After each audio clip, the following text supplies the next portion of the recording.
y vimos su gloria, gloria como del unigénito del Padre, lleno de gracia y de verdad.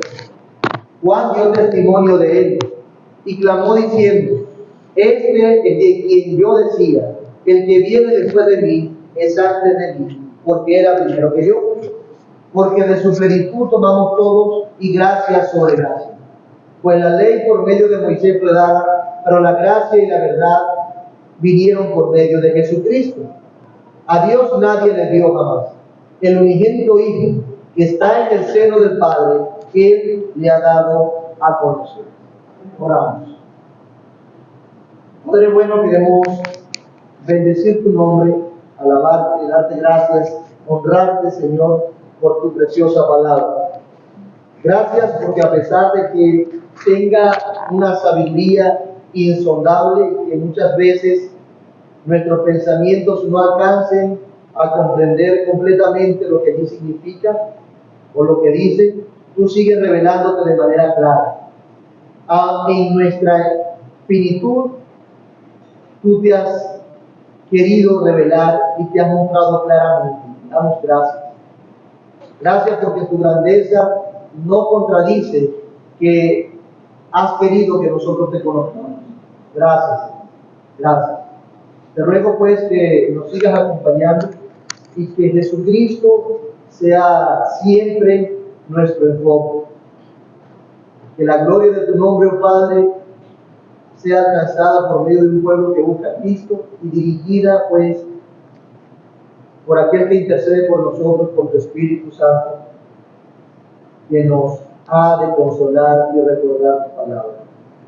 Gracias por todo, Señor, y permite que hoy podamos ser muy edificados. Y si hay alguno que no ha creído en ti, por favor, haz como una vez hiciste con nosotros, sálvanos, porque no somos mejores que ellos, es por gracia que estamos aquí. En el nombre de Jesús oramos. Amén.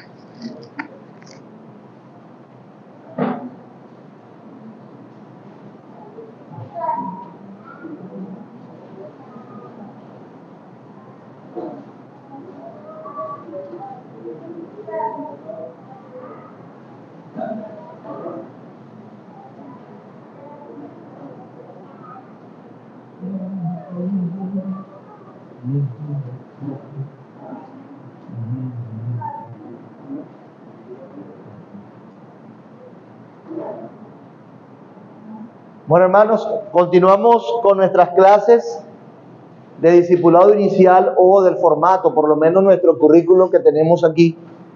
El hecho de que nosotros tengamos este sistema y demos todas estas verdades en este orden en el cual lo presentamos, no significa que sea el orden inspirado y que si otra iglesia o en otro lugar lo dan de una manera diferente, no sea correcto.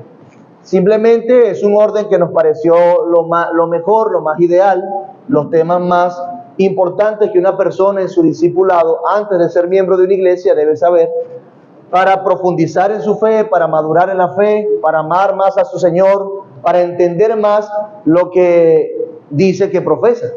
Y eso es a Dios. Por eso tenemos nuestras clases de discipulado inicial en este orden.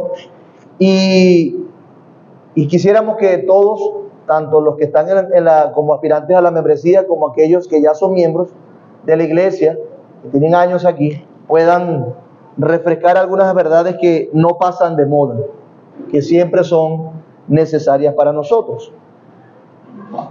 Vamos a recordar brevemente que hemos visto un par de valientes hasta ahora. ¿En qué quedamos la última escuela dominical?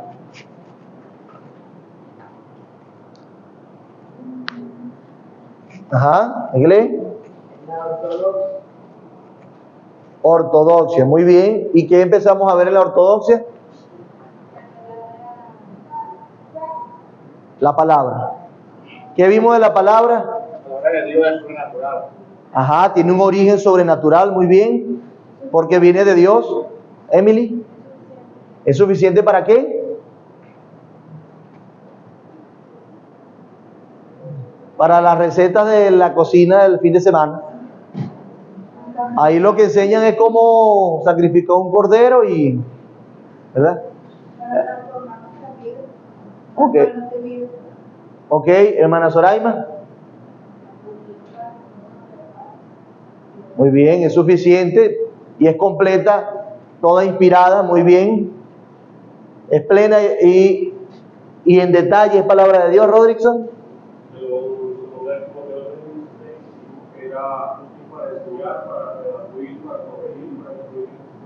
¿Con qué propósito? A fin de que el hombre de Dios sea perfecto y enteramente preparado para toda buena obra. No necesitamos otra cosa para nuestro crecimiento espiritual, para ser perfectos. Ahí cuando dice perfecto no quiere decir que no vamos a ser intachables, sino que habla de esa plenitud de un hombre que teme a Dios. Por eso dice perfecto y enteramente preparado para toda buena obra. ¿Ok? Muy bien, ¿qué más? ¿Alguien más levantó la mano por aquí? Ya te doy la palabra. ¿Qué más vimos? Falta algo de la palabra de Dios.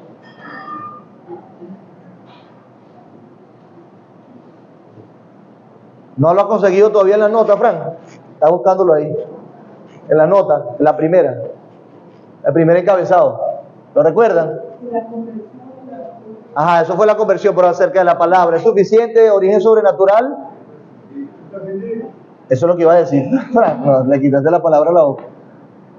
Muy bien, es imprescindible, ¿verdad? Sin ella nadie puede ser salvo. Muy bien. Sin ella nadie puede ser salvo. Estamos hablando que Dios se ha revelado en su palabra. Dios se reveló en el Hijo, su palabra encarnada, y su Hijo, la palabra encarnada, nos dejó la palabra escrita. De allí que Juan pudiese hablar, en el principio era el Verbo, y el Verbo era con Dios, y el Verbo era Dios. Y vemos cómo se encarnó en ese primer capítulo de Juan. Entonces, la palabra de Dios es imprescindible, tiene un origen sobrenatural y además es suficiente para nuestro crecimiento y nuestro peregrinaje aquí en la tierra, esperando la gloria eterna. En conclusión, vimos de una manera breve y sencilla, hay mucho más que decir, pero por ahora breve y sencilla y suficiente lo que vimos de la doctrina de las Escrituras, de la palabra de Dios.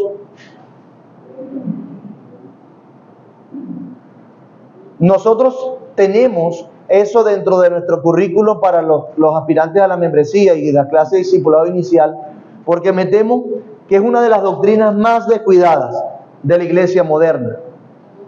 ¿Por qué? Porque la gente salen de la Biblia para entrar en pensamientos, sueños, visiones y cosas extrabíblicas. Pero el fundamento es la palabra de Dios, no eso. Ya Dios no habla así. Y eso ha traído como consecuencia un estado espiritual precario en las iglesias, sin unidad, sin madurez. Y si así ha sido, el cristianismo moderno se ha visto comprometido fundamentalmente cuando dejamos las Escrituras. ¿Ok? Spurgeon decía de la siguiente manera, Charles Spurgeon: este es el termómetro del cristianismo. Si no tenemos en la palabra de Dios las normas infalibles de verdad, estamos en medio de un océano sin brújula que nos sirva de guía, y ninguna tempestad fuera será comparable con el peligro de adentro. Es decir, que si la palabra de Dios no es lo que da dirección a nuestra vida, estaremos sin brújula. En últimas, una iglesia sin la autoridad de las Escrituras como palabra de Dios es lo mismo que un barco a la deriva en medio del océano. De ahí que como congregación nosotros deseemos que en aquellas personas que pasan a la fila de nuestra membresía tengan una postura ortodoxa respecto a esta doctrina. ¿Ok? Ahora, recuerden, estamos en nuestra clase de ortodoxia, ¿verdad? Ortodoxia. Dentro de la ortodoxia vimos que somos confesionales y que además creemos acerca de las Sagradas Escrituras, que que son imprescindibles, tienen un origen sobrenatural y son suficientes. Eso está dentro de la ortodoxia cristiana. Otro tema fundamental, importante, que está dentro de la ortodoxia cristiana es la doctrina de Cristo, o cristología, o como le llaman las confesiones históricas, acerca del mediador, hablando de los oficios, de la vida, de lo que es Cristo, de lo que significa. La ortodoxia cristiana, a través de la historia, ha creído algo acerca de Cristo, que es fundamental para nuestra fe.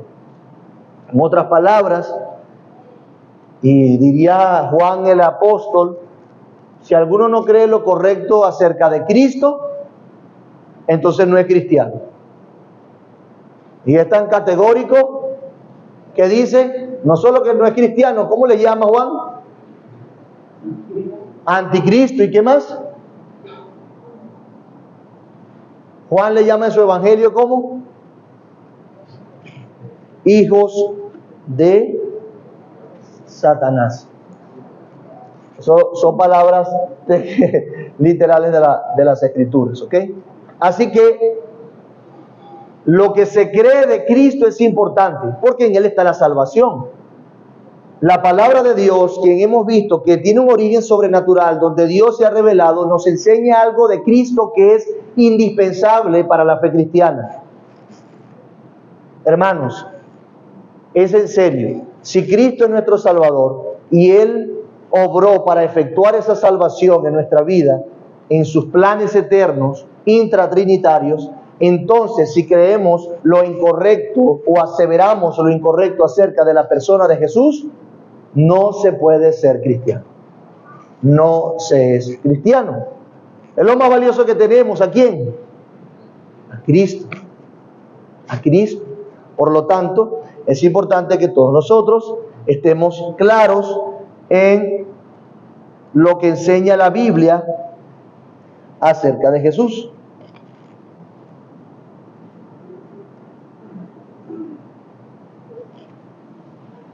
Y eso es lo que vamos a ver en este momento.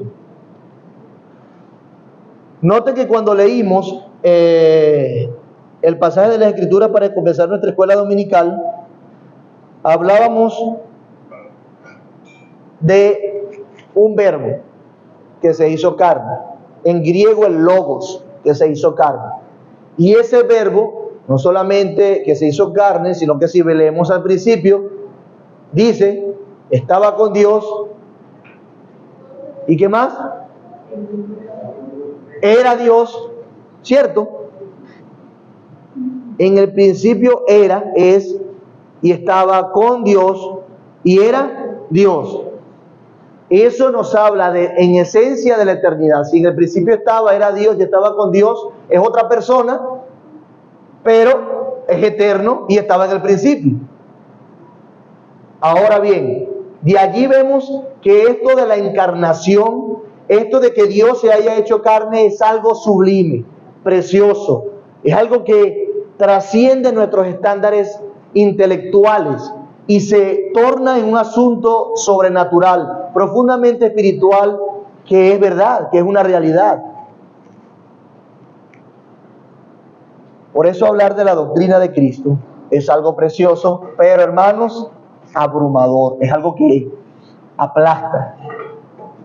Por eso, ante las dudas, ante las cuestiones que sobrepasan nuestro intelecto, necesitamos detenernos, y cuando algo sobrepase y diga, no entiendo cómo es esto, detente, ve que tu Dios es más grande de lo que tú piensas que es, y adora.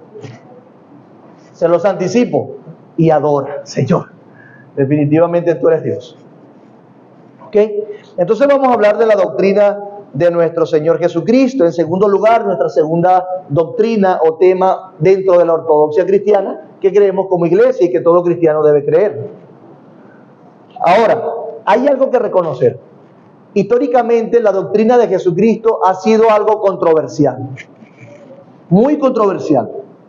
De hecho, las primeras herejías cristianas se dieron en torno a la persona de Cristo.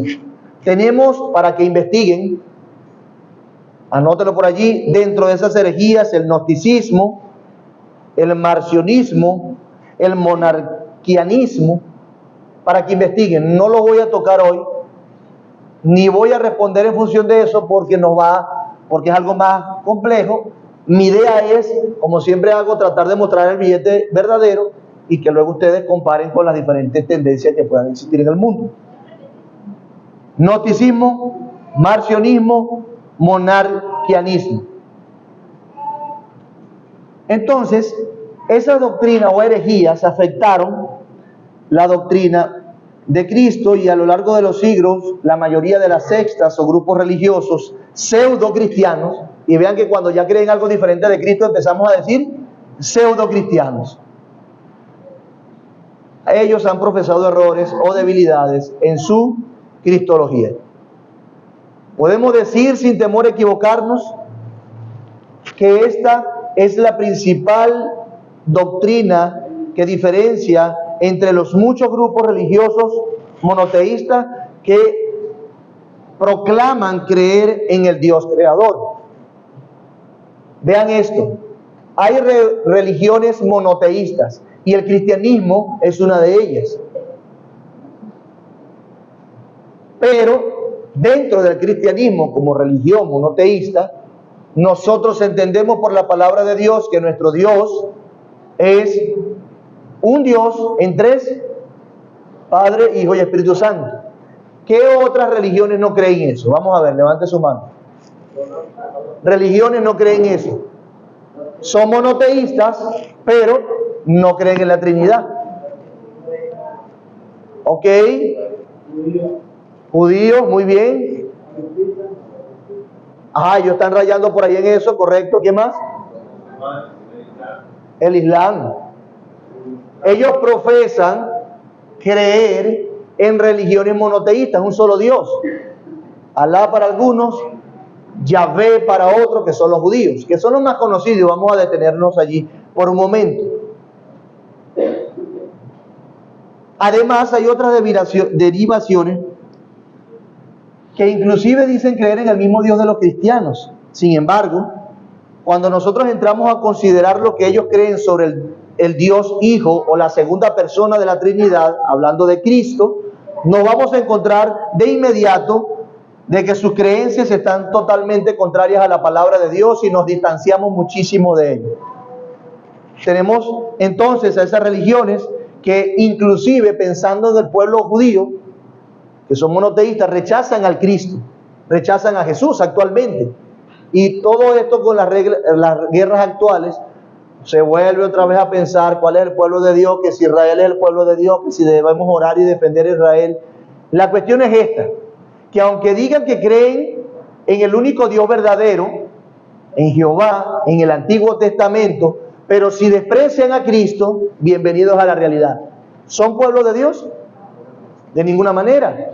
Si Cristo no es el objeto de su fe y de su amor, entonces no son el pueblo de Dios. El pueblo de Israel terminó en Cristo y ahora los que son israelitas son los que han creído, los que han sido involucrados como en ese árbol a través de la fe. De manera que si hay un árabe, hay un palestino que creyó en Cristo y lo ama y es salvo y tiene el Espíritu Santo, es más de Israel que un mismo judío étnicamente hablando y circuncidado. ¿Sí lo ven? Porque Cristo, la Biblia, el antiguo pacto apuntaba a Cristo, a Jesús. Por lo tanto, ellos no debemos decir que no son salvos ni están en el camino correcto. De allí otras inconsistencias como los testigos de Jehová que ya mencionamos. Pregunto, ¿cómo sabe usted o qué debe considerar usted una de las cosas principales que usted debe considerar en un movimiento religioso para saber si efectivamente es un grupo religioso saludable o no herético? ¿Qué debería preguntar? ¿Acerca de qué, Josué? Ok. Muy bien, ¿qué más? María. Ok. María.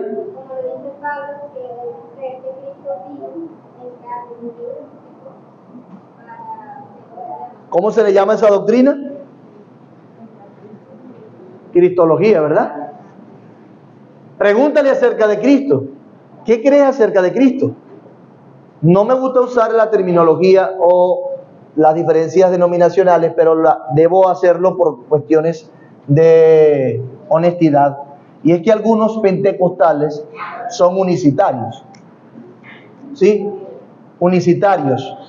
Tienen una perspectiva equivocada de la persona de Cristo. Y inclusive a esas personas hay que preguntarles, ¿qué crees tú de Cristo? Y esa es la pregunta que nosotros vamos a tratar de responder hoy. ¿Qué es lo saludable creer acerca de Cristo? ¿Qué dice la Biblia acerca de Jesús? Lo cierto del caso es que en su momento Pablo dijo en 1 Timoteo 3:16, e indiscutiblemente grande es el misterio de la piedad. Dios fue manifestado, no era un fantasma, ni una aparición, ni una manifestación. Era un hombre, carne y hueso. ¿Ok? Ya por ahí vamos entonces entendiendo. Una de las cosas que necesitamos creer es que Cristo o que Dios fue manifestado en carne. María y luego Ángel. Unicitarios que creen en una sola persona de la Trinidad y las otras las desprecian. De hecho, ellos creen en eso mismo, manifestaciones. Simplemente para responderte brevemente. Ellos creen que Dios se manifestó en espíritu, o como el Padre, o como Jesús, pero se manifestó, que no son tres personas. ¿Sí? Ángelo.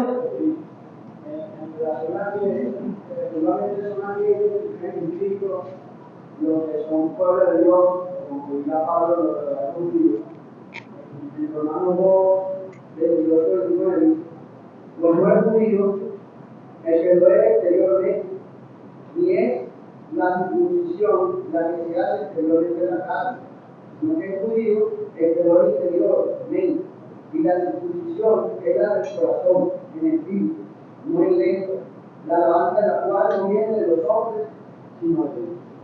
Ok, gracias. Entonces, insisto con esto, se trata de un misterio que no vamos a llegar a comprender completamente, que Dios se haya hecho carne, una cosa grande. Pero sí lo debemos creer, porque la Biblia lo enseña. Un hombre, 100% hombre, Dios, 100% Dios. Sin que la humanidad disminuyera su divinidad, ni la divinidad disminuyera su humanidad. Capítulo 8 de la confesión, vamos a partir de allí, vamos a ver esas declaraciones que son importantes y muy explícitas. Vamos a apoyarnos en nuestra confesionalidad,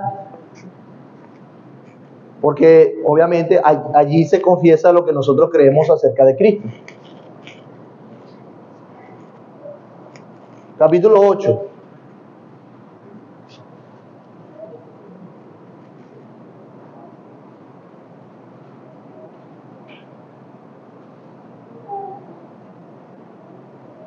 Vamos a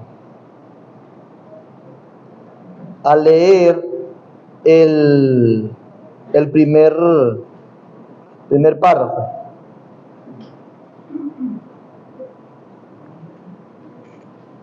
Vamos a leer el primer párrafo. ¿Quién lo tiene? ¿Lo tienen? Por allí, vamos a leer. Rosa, ¿lo tiene? Vamos, pues. Vámonos primero.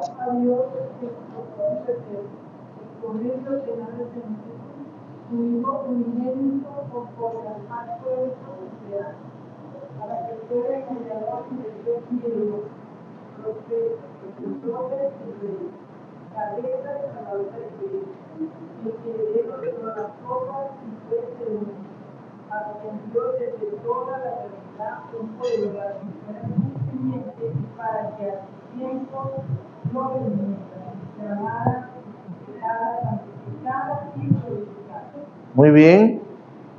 Segundo párrafo, ¿alguien más? Hijo de Dios,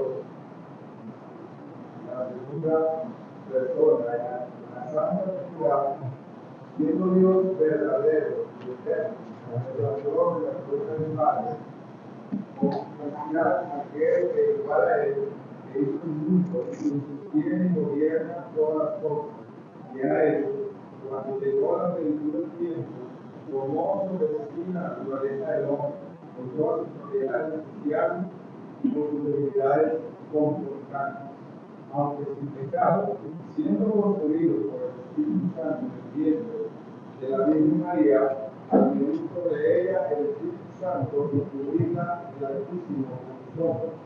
Y así fue hecho de una mujer de la tribu de Judá, de la simiente de Abraham y David según las Escrituras, de manera que dos naturalezas perfectas, distintas, se unieron inseparablemente en una persona, pero sin composición o confusión alguna.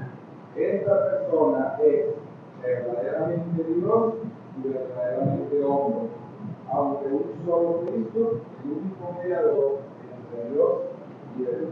Muy bien. Yo leo el párrafo 3 para ustedes.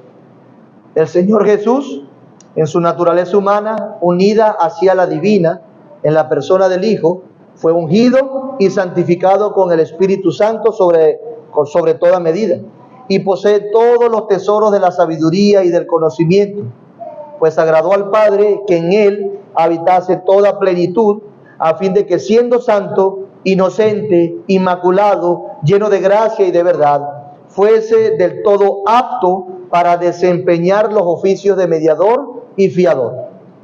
Cristo no tomó por sí mismo estos oficios, sino que fue llamado para ello por su Padre, quien puso en él todo juicio y poder, y le autorizó para que desempeñara tales oficios.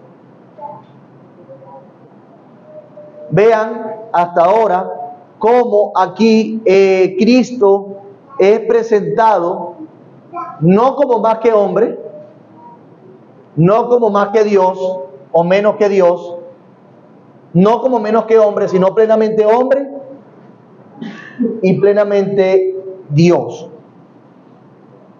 Entonces, si es importante para nosotros la persona de Cristo y su obra, aprendemos también que Dios no solamente se encarnó, sino que la segunda persona de la Trinidad fue asignada con oficios.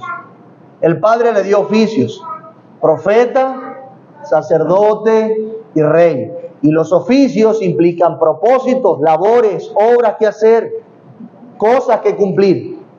De manera que es Dios hecho carne cumpliendo una obra, un propósito, haciendo algo, vino a hacer algo. Por eso vamos a detenernos hoy, si el Señor nos permite, con el tiempo, en la humanidad de Cristo. La humanidad de Cristo.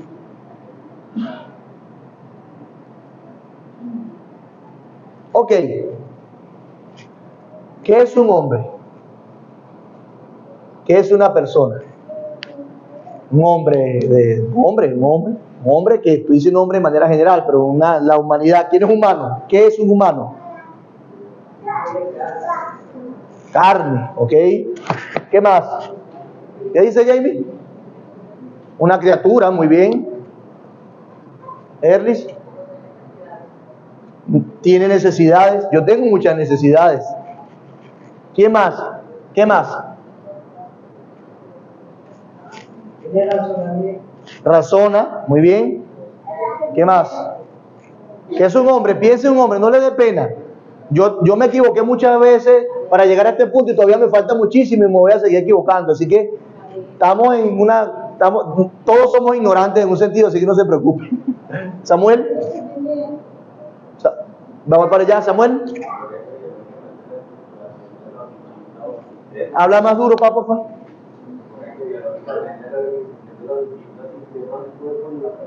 Muy bien. Es algo más técnico, pero es importantísimo. La existencia y administración de los sistemas biológicos en un mismo cuerpo. Eso fue lo que dijiste, ¿verdad? Es decir, alguien que tiene un sistema digestivo, alguien que tiene un sistema nervioso, algo que en su complejidad natural se complementa para ser un ser, ¿cierto? Y ese ser tiene propiamente de esos sistemas que está comunicándonos Samuel, un sistema nervioso, es decir, que siente, tiene un sistema digestivo, si al tener un sistema digestivo, ¿qué tiene entonces? Necesidades, muy bien. Tiene un sistema circulatorio, respiratorio, que si ambos colapsan, ¿qué pasa? Un humano en esta parte de la eternidad es una persona o es un ente, un ser que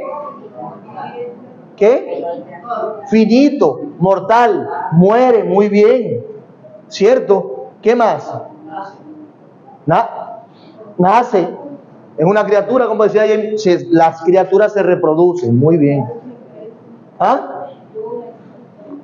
Muy bien, el sistema nervioso y la composición del alma de la persona le permite sentir algo que no es tan palpable por la ciencia, pero que si lo ponemos, voy a aprovechar. ¿Cuál es que tu nombre, mi hermano? Yo digo mamá de Luis, pero Zaira no es, Zaira. Entonces por ahí lo han estado pronunciando mal, ya saben. Zaira nos dice que siente. ¿Y qué pasa con los científicos? Los científicos muchas veces, o algunos, debo ser honesto, algunos tratan de decir que el sentir, que los afectos no es algo comprobable. Y por lo tanto algunos terminan diciendo que somos materia y no más. De hecho, la cosmovisión comunista fundamentalmente es materialista, que el hombre es hombre y materia y no más, de allí no hay más nada de ahí para adelante, luego de que muere.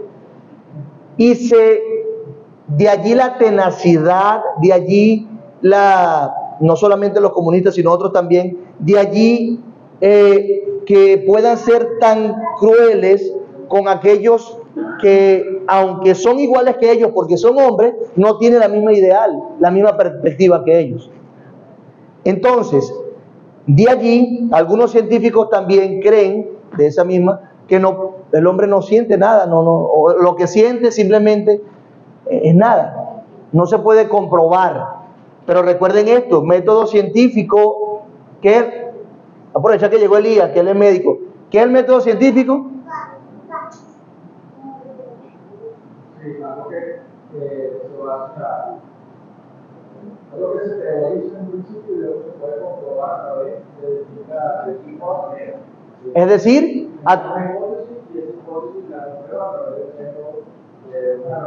muy bien, fundamentalmente es observar un episodio, exponer un objeto o algo a las mismas condiciones muchas veces, y si se repite siempre de la misma manera, es una ley científica. Eso es el método científico, depende de la observación.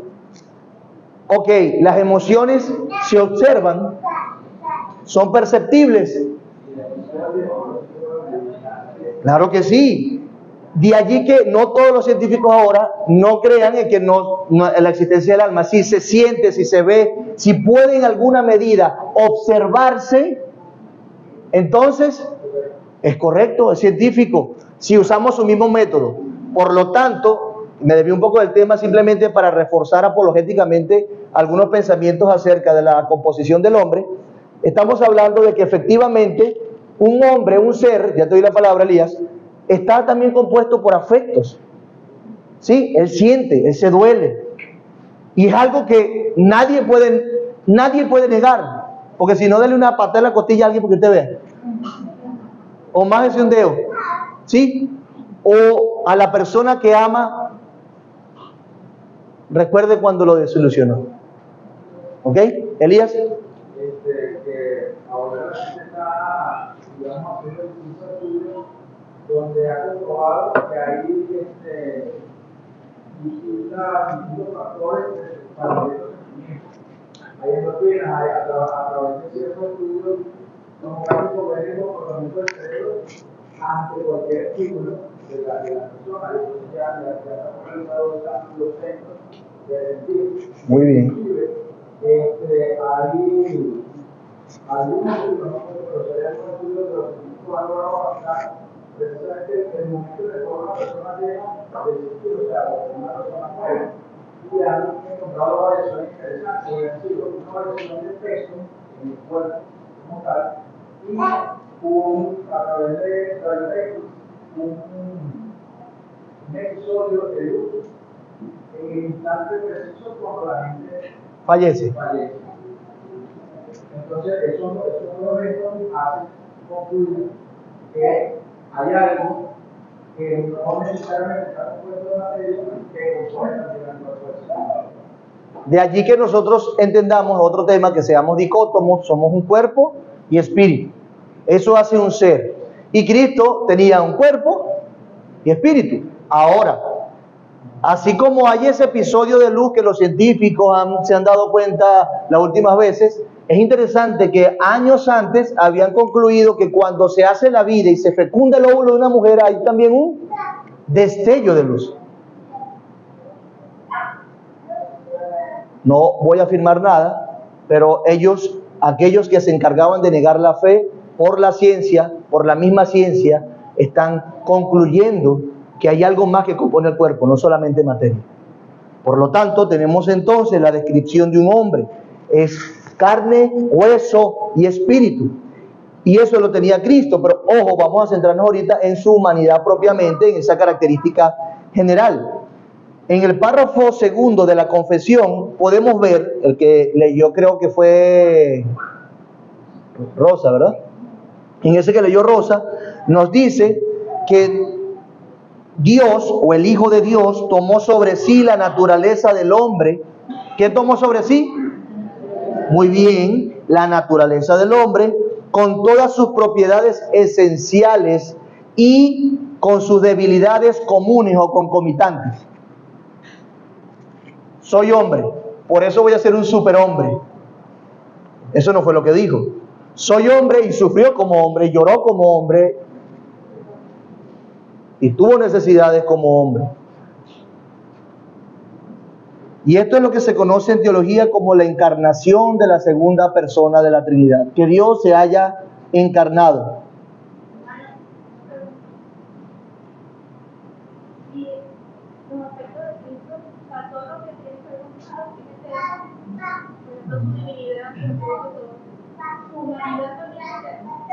Eso no hemos llegado allí, tenlo allí, ¿ok? Es importante, ella pregunta que si su humanidad es eterna. ¿Ok? Insisto. Yo creo que vamos a explicar esto y luego alguna pregunta sí la guardamos para el final porque necesitamos ver poco a poco el asunto. Pero de allí que nosotros empecemos a pensar que es bueno. Conversaba con un amigo, a ningún cristiano verdadero le interesa tener a un cristiano confundido. ¿Sí? Entonces, las dudas y esas verdades que nos ponen a reflexionar siempre nos permiten indagar y conocer más las cosas a la luz de la palabra de Dios, que es nuestro fundamento, nuestra base, nuestra fuente de sabiduría y conocimiento en este aspecto. Por lo tanto, continúo anotando la pregunta de Lynn. Bueno, la encarnación, decíamos, ¿verdad? Hablamos de la encarnación. Luego dice Juan, capítulo 1, versículo 2. Lo voy a leer para ustedes, que es lo que acabamos de leer. Juan 1, 1 y 2.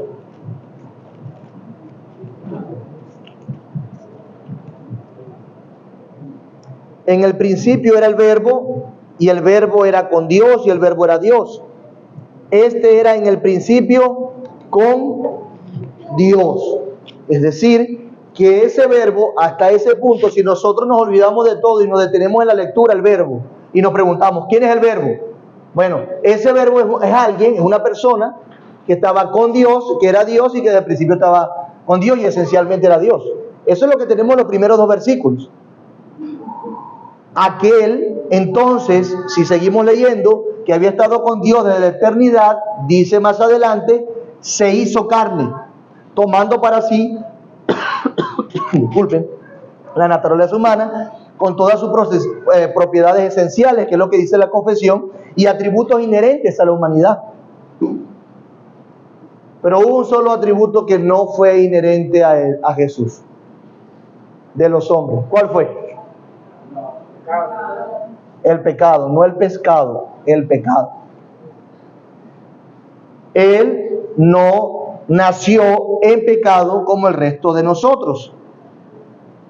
¿Por qué? Bueno, nos enseña la Escritura que Él no proviene de la carne solamente, sino también de Él. Muy bien, el Espíritu Santo, de una manera milagrosa, tomó un óvulo de María y lo fecundó. Pero eso es imposible a la luz de la ciencia. No, pero es que quien hizo el cuerpo y quien hizo a los hombres y le dio aliento de vida es el que está fecundando ese óvulo. Él tiene el poder para eso. Si no lo creen, véanse a la cara y vean que todos ustedes, aunque diferentes, vienen de un hombre y una mujer que Dios hizo.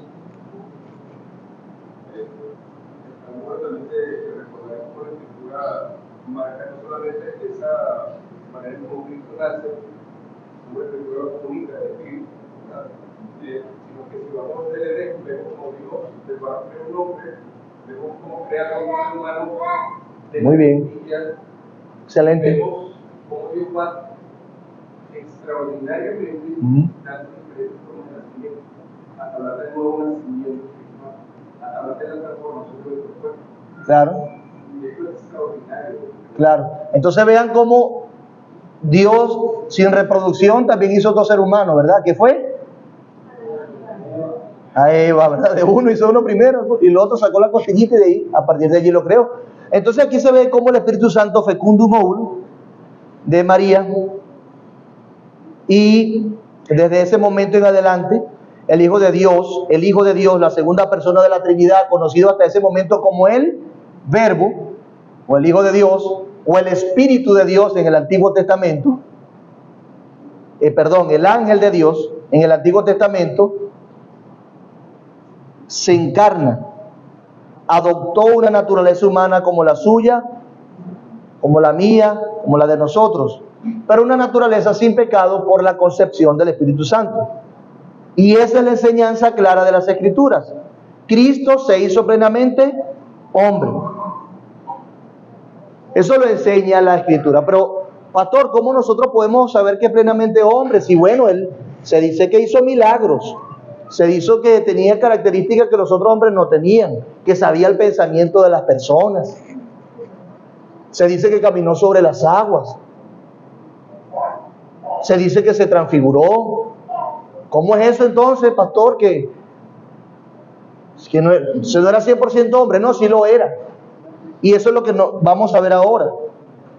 Era hombre porque un argumento adicional a eso, aunque suene sencillo y repetido, él tuvo un cuerpo humano.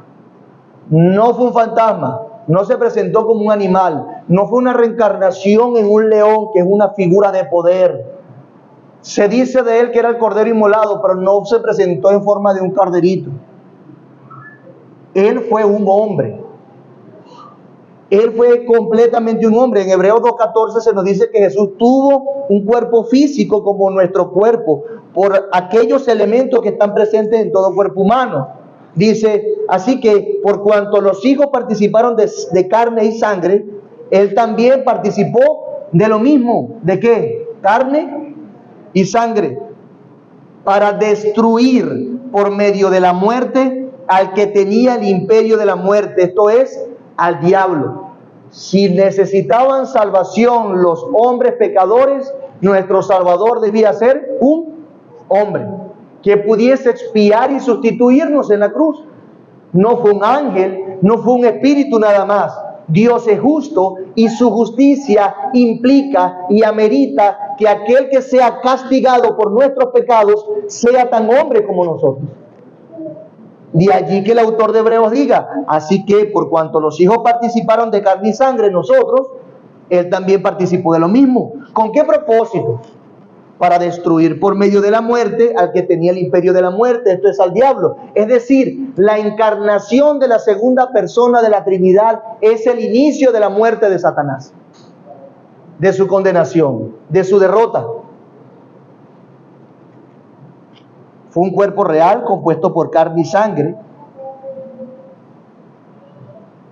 y ese cuerpo producía todas aquellas debilidades inherentes a un ser humano. No es que nunca se... Sí, o sea, era un hombre que no era el superhombre, no era Superman. No. Adrián. En Génesis 3:15, ¿Ok? el Señor sentencia allí que como su hijo iba a participar de la dos esencias, tanto la divina como la carne, diciéndole que iba a ser de la mujer que iban a ser su simiente, que iba a ser la simiente que iba a destruir la... Y era de la mujer, no del hombre. Exactamente. Claro, cuando se habla de simientes y de esas generaciones posteriores, en la cultura judía sobre todo, se menciona primero al hombre, porque de él está, en el hombre está la semilla, el semen, ¿sí? Y luego se habla a partir de él, pero en este caso, en el juicio de la serpiente, no se menciona que viene del hombre, la simiente del hombre, no, la simiente de quién, de la mujer. Y luego el profeta más adelante habló de una virgen concebirá y dará luz y llamará su nombre Emmanuel. Entonces, gracias por el comentario porque nos permite ilustrar un poquito más. El punto es, a donde quiero pasar es que tenía un cuerpo, ya estaba anticipado por las escrituras, y además tenía como un cuerpo sus debilidades. ¿Por qué? Porque iba a adoptar un cuerpo que ya era afectado ¿por qué? Por la caída, por el primer pecado de Adán y Eva.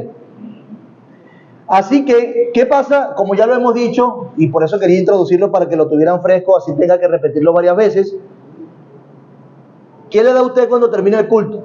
Bueno, cuando no ha terminado, ¿qué le da? Además de sueño. Señor, tú estás revelando todas las cosas. Además de sueño, hambre. A algunos no le da sueño después, sino durante. Diría un amigo que, ¿cómo que se llama la pastilla esta? Al que yo le doy al pran a la gente cuando empiezo a predicar. Voy a aprovechar el paréntesis. Pastor, tengo problemas para dormir en la noche. Hermano, nosotros grabamos la predicación, escuchen. Es increíble la capacidad de sanidad que tiene el culto. Los que no pueden dormir la noche duermen aquí. Bueno, el Señor y sus obras misteriosas, ¿verdad? Pero está accesible en YouTube. Si no tiene, se lo podemos descargar. Si no puede dormir la noche, escuche un sermoncito. De eso bien largo que el pastor de fastidioso de esa edad. Ok, entonces, me refiero al hambre, ¿no? Al hambre. Hablamos del hambre. El cuerpo tiene hambre. Mateo 4:2, ¿qué dice? Alguien que lo busque y lo lea para nosotros, por favor. Y levante su mano. Mateo 4:2, te disculpo, mi hermano. 4:2. Ajá, David. Y después de haber ayunado 40 días y 40 noches, tuvo hambre. Muy bien. Bueno, si ustedes tienen hambre por haber ayunado, comen a las 8, 5 horas y tienen hambre. Jesús ayunó 40 días y 40 noches y dice claramente Mateo que tuvo hambre. Sí, mis hijos no duran ni una hora de ayuno, eso tiene que estar. Son más débiles, por supuesto. Entonces, vean cómo la palabra dice que tuvo hambre. También dice el capítulo 21, versículo 18. Muy bien. Tuvo, eso lo dice la Biblia. Luego vemos que Cristo también tuvo sed, como cualquier ser humano. A mí me han dado ya 2 vasos de agua. Bebe y bebe y bebe. Juan 19:28. Juan 19:28.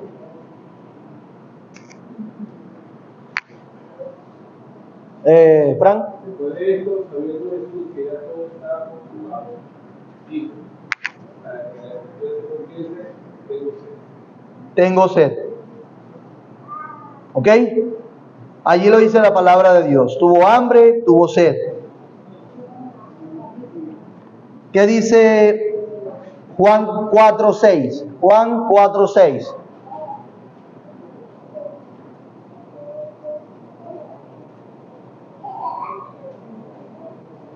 Luis. Y estaba allí en el pozo de Jacob. Entonces Jesús, cansado del camino, se acercó aquí junto a él. Era como la hora. Muy bien. ¿Dónde estaba? Y venía caminando. No había moto. Se cansó. Cansado. Entonces su cuerpo también se cansaba. Pero también dice Mateo 27:50.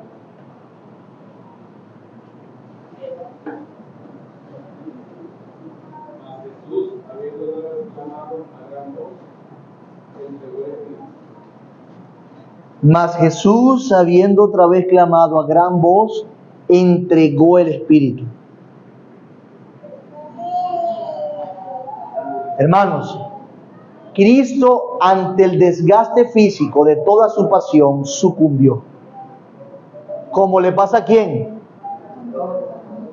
No solamente a la luz de ese pasaje debemos hablar de su muerte, que murió, pero también durante todo ese tiempo sufrió mucho.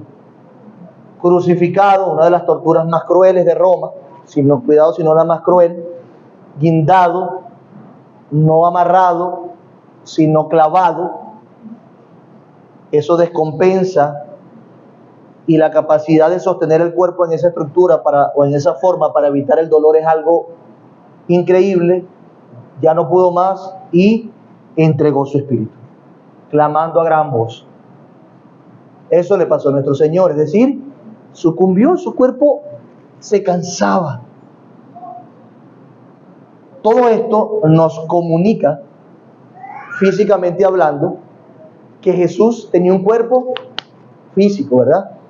Carne y hueso. Hermana Jamie.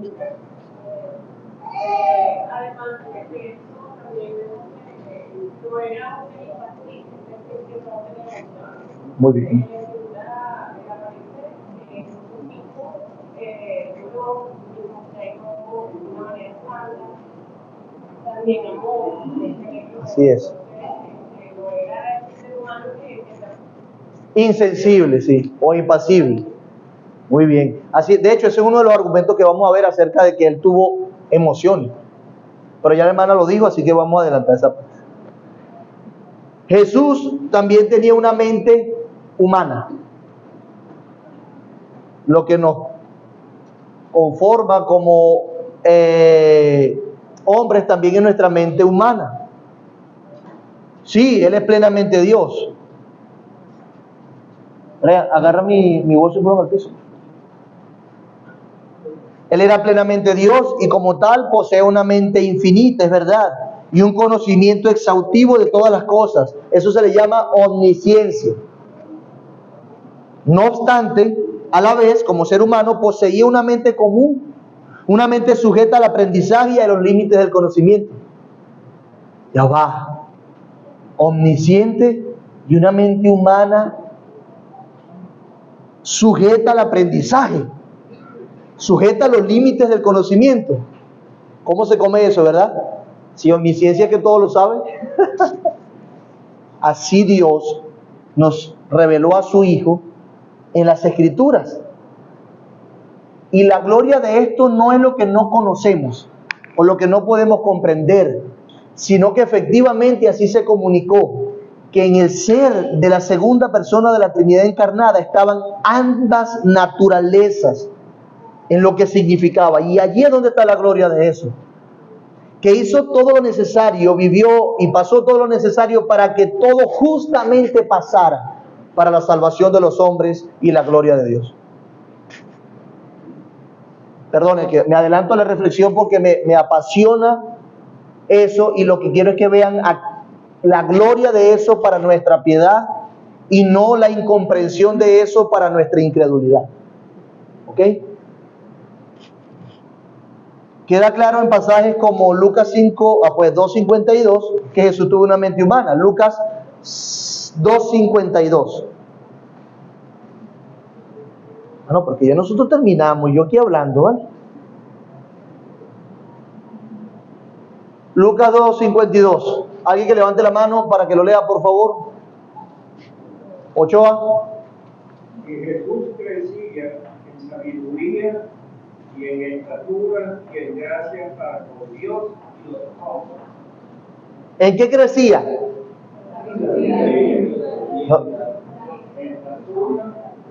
Muy bien.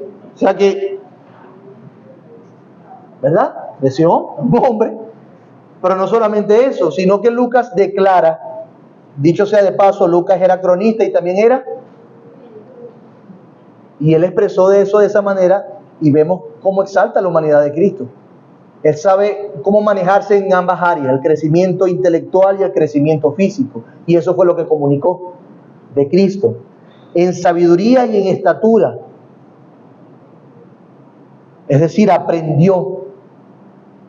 Hermano, Jesús aprendió. Como hombre, aprendió. Y en gracia para con Dios y los hombres. Es decir, su relación iba en crecimiento. Iba progresando su relación con los hombres y su relación con Dios. Era una persona que se relacionaba. La inteligencia artificial está tratando de poner una imagen en algunos robots para comunicar personalidad. Lo que hacen es llenarlos de información de muchas personas en el tiempo, durante los años que tenemos con redes sociales y en esa base de datos, para que pueda responder. Aprenden a ser humanos, ¿ok? Que no son humanos. De hecho, cada vez que le hago una pregunta a la inteligencia artificial que me conviene, soy un lenguaje de programación. Entonces, pasa. ¿Ven? No es humano. Pero lo que quiero comunicar con eso es que efectivamente ellos están intentando hacer relacionar a un robot para que parezca humano y hacer nuestra vida más cómoda. Y en ese caso entienden que la persona, la personalidad de algo, de alguien, es que se puede relacionar. Eso te hace una persona. Los animales no son una persona, porque no se relacionan, no tienen la capacidad de comunicarse, de conciencia como los seres humanos. Los robots no lo van a tener. Por mucho que salgan las películas diciendo que un robot es una mamá, que el ganso y la cosa. Ojo con eso. Todo muy lindo, ¿verdad? Pero todo en su lugar. Entonces, pensando en esto, vemos que Jesús creció en gracia para con Dios. Es decir, fue un niño que fue creciendo en piedad, relacionándose con su padre. Creció de esa manera. Hermanos, críen a sus hijos para relacionarse con Dios. Enséñenlo a relacionarse con Dios. Aprovecho la oportunidad para darle esa reflexión. Pero también creció en la capacidad de relacionarse con los hombres. Gracia para con los hombres. Sí, la gente, mira, sí, ese niño, pues, qué bien, se porta bien el niño. Alguien diría, ¿usted sabe que tuvo que haber sido complejo para los hermanos de Jesús? Que Jesús no haya pecado nunca. El perfecto, pues el santurrón, el chismoso, el que siempre dice la verdad, tú no te equivocas. ¿Cuántos tienen hermanos? Pues mi hermano, a mí me pasó. ¿Ángelo? Tú tienes hermano. Sí, hermano. ¿Te pasó también? Sí, y hay esa reflexión, ¿no? De manera que podemos ver que Jesús creció en relación con los hombres, fue una persona y además fue hombre, y es bueno también que enseñemos a nuestros hijos a relacionarse con nosotros. En términos muy coloquiales, que no sean rancho aparte, que tengan la capacidad reflexiva para entender, soportar a las otras personas y hacerle bien. Eso nos permite o les permite que crezcan en gracia, porque es lo que Dios espera de una familia cristiana. ¿Sí? Simplemente para hacer una aplicación e ir terminando porque se me acabó el tiempo. Entonces tenía una mente humana, crecía en sabiduría y estatura. Mis notas dicen, si Cristo hubiese sido únicamente Dios, no habría podido crecer en sabiduría, puesto que Dios no puede aumentar su saber, ni añadir ningún conocimiento. Pero Jesús en su humanidad tuvo una mente como la nuestra y aprendió a hablar, a comer, a leer, a escribir, etc. Incluso aprendió a obedecer, según Hebreos 5:8. Y aunque era hijo, dice Hebreos, por lo que padeció, aprendió obediencia. ¡Wow! Aprendió a obedecer al Señor. Por otro lado, Jesús en la humanidad de su mente desconocía ciertas cosas. Sí, Él desconocía ciertas cosas en la humanidad de su mente. Por ejemplo, en Marcos 13:32 se declara explícitamente, pero de aquel día y de la hora nadie sabe, ni aun los ángeles que están en el cielo, ni el Hijo, sino el Padre. Una mente humana. En su humanidad no sabía en aquel momento que vendría, aquel gran día. Nadie lo sabe, los ángeles no lo saben, ni el Hijo, solamente el Padre. Y la Trinidad decidió revelarse de esa manera, guardar ese tesoro en la mente del Padre, ¿sí? Y que el Hijo en su mente humana no supiera. Entonces, hasta ahora hemos visto que Jesús tuvo una mente humana, ¿correcto? ¿Lo dice la Biblia? ¿Tiene sentido? Por supuesto. Claro, lo dice la Biblia, fundamentalmente. En primer lugar, vimos también que Jesús tuvo una mente humana y un cuerpo humano. ¿Ok? Exactamente. Si ustedes se dieron cuenta en el progreso, en mis afirmaciones, yo iba casi respondiendo la pregunta de Linda. No se dieron cuenta, ¿verdad? Pero voy a terminar la naturaleza humana y divina para responder esa pregunta de Linda de una manera un poquito más amplia. ¿Cuál es que era tu pregunta, Linda? Eterna. Muy bien. Esa pregunta, hermano, tengo tanta tentación de responderlo ahorita, pero no lo voy a responder en el próximo capítulo, porque la respuesta da tanta esperanza, es tan contundente. Y ustedes la saben. Ustedes sacan conclusiones del Evangelio y responden eso. Pero lo tendremos en su momento, con mi Zoom. ¿Alguna otra pregunta? Pregúntale a su papá en la casa. Dime, hija.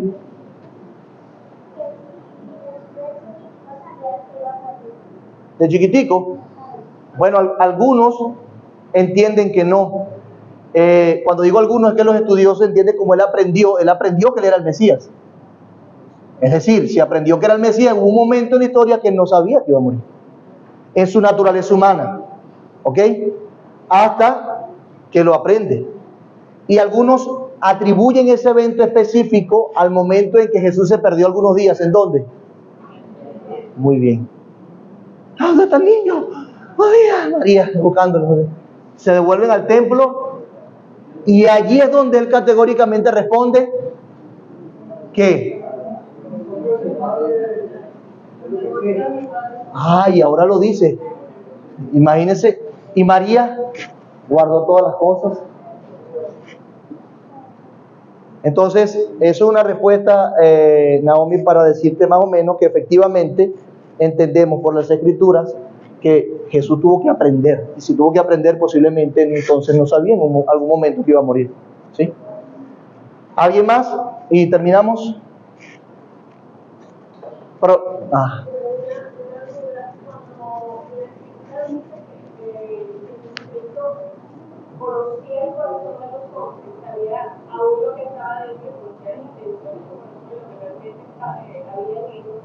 Eso fue luego de que comienza su ministerio o bueno, es testificado que es cuando comienza su ministerio, ¿no? Si hablamos de un punto de vista cronológico, no estoy diciendo de un punto de vista esencial.